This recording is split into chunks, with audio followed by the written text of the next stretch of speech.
माउदापुर वेझो पन्नू भुट्टे थाणे जी हद में हथियारबंदन हथां अगवा थींदड़ कराची वासी ड्राइवर के मुबैना पुलिस मुकाबले में बाज़ियाब कराइण जी दावा कई वई आहे। पुलिस मूजिब कराची में मरीज के खणी ईंदड़ कार ड्राइवर फयाज़ जागीरानी के हथियारबंदन कार समेत अगवा करे वरतो हो, जंहिंखे गुज़रियल रात देर सां पुलिस मुकाबले बाद ॾोहारियुनि खां बाज़ियाब करायो वियो आहे, जॾहिं त वधीक ॾोहारियुनि खिलाफ़ कार्रवाई जारी आहे।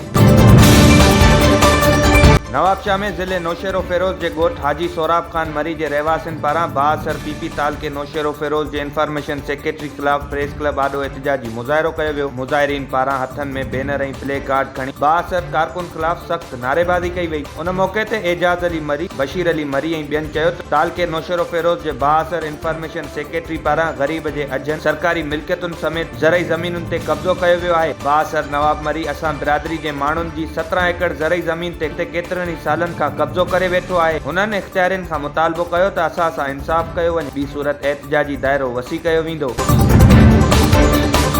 खानपुर कंदकोट इंडस हाईवे ते तेज रफ्तार कार कल्टी थी पई। नतीजे में 3 औरतूं फोत थी वयूं, जॾहिं त 2 ॼणा ज़ख्मी थी पिया। फोती औरतुनि में मसमात बसरा, मसमात शहजादी और मसमात जमीला खातून शामिल आहिनि, जॾहिं त कार ड्राइवर बख्तियार मलिक और सरताज मलिक ज़ख्मी थी पिया। इलाइक़े वासियुनि पारां लाश और ज़ख्मियुनि खे तिबी इमदाद लाइ मक़ामी अस्पताल मुंतकिल कयो वियो आहे। ठुकराटू मुबारकपुर थाने की हद में बदअमनी ते ज़ाब्तो न अची सघियो। ठुकराटू पुलिस चौकी न्यू बाईपास वारे इलाइक़े में नामालूम हथियारबंद ॻोठाणे अली दिनू शबाणी का मोटरसाइकिल फुर करे फरार थी विया। मुतासिर अली दिनू शबाणी, हाकिम अली शबाणी और बिरादरी के माण्हुनि पारां एहतजाजी मुजाहिरो कयो वियो। उन मौके ते मुजाहिरीन मीडिया सां ॻाल्हाईंदे चयो त शहर में बदअमनी उरूज ते पहुची वई आहे। पुलिस चौकी वेझो हथियारबंद ॻोठाणे अली दिनू का मोटरसाइकिल फुर करे फरार थी विया। हुननि एसएसपी सखर का मुतालबो कयो त फुर थियल मोटरसाइकिल वापस कराई वञे।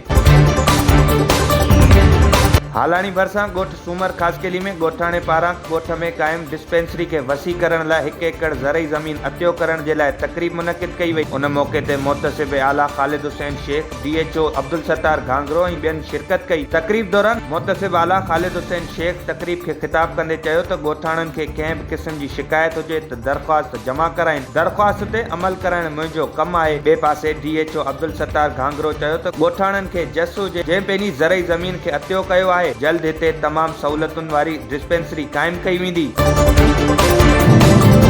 शहर भरसा टाटरी रेगुलेटर में पानी की खोट खिलाफ आबादगारन पारा एहतजाजी मुजाहिरो कयो वियो। उन मौके ते आबादगार जुल्फकार अली बुगियो, अजीज अहमद बुगियो और बेन चयो त इरिगेशन खाते की मिली भगत से पानी की हथरादू बंदिश कई वई है। पानी की खोट सबब हज़ारे एकड़ ज़रई ज़मीन बंजर थी वने। हुननि सूबाई वज़ीर आपाशी इंतजामिया का मुतालबो कयो त हथरादू पानी की बंदिश खिलाफ नोटिस वरतो वने।